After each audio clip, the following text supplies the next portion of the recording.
They didn't choose you because you were weak. They chose you because your greatest strengths looked like opportunities to them. Read that again.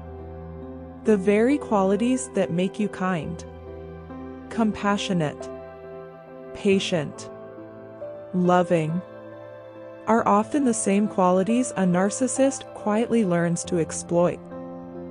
If you've ever looked back and wondered, why did this happen to me, or why did they choose me? The answer isn't because there was something wrong with you. It's because there was something valuable about you. Empaths don't see people the way narcissists do. When you meet someone, you don't immediately judge them by their worst moments. You wonder what they've survived. You notice the sadness behind the smile, the pain behind the anger, the loneliness behind the arrogance. You instinctively search for the wounded child hidden beneath the difficult adult. That compassion is beautiful. But in the hands of someone who manipulates, it becomes a doorway. This is where the trap begins. Most people walk away when they see repeated red flags.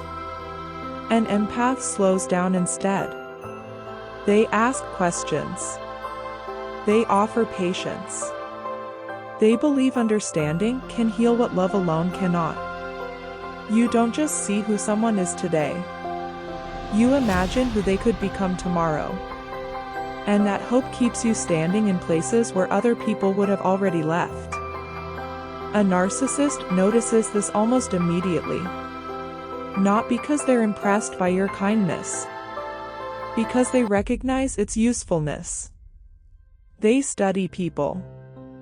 They pay attention to emotional reactions.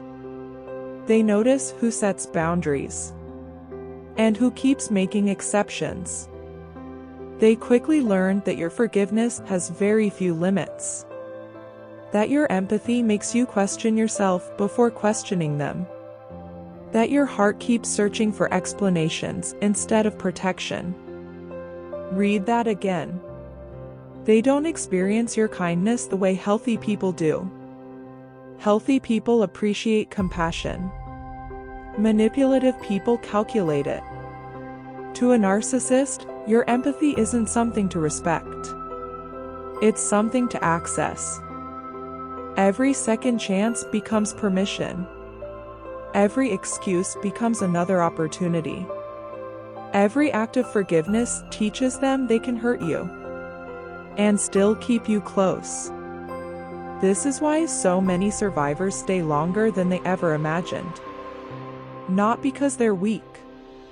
Because they keep believing that if they love a little harder, understand a little deeper, or become a little more patient, the relationship will finally become what it promised to be in the beginning. But that promise was never the destination. It was the bait. The relationship slowly changes without you realizing it. You begin giving more than you receive. Explaining instead of being understood. Comforting the person who keeps hurting you.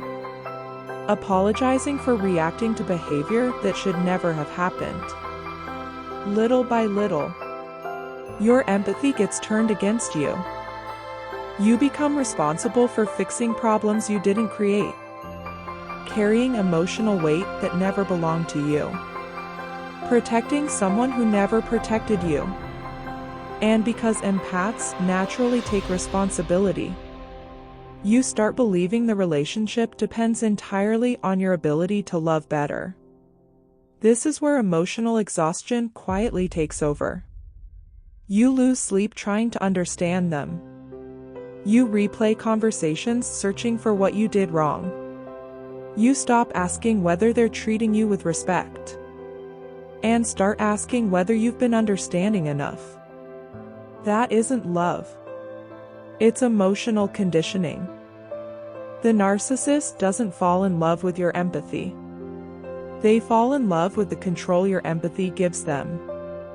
Because every time you forgive what should have ended the relationship, the trauma bond grows stronger.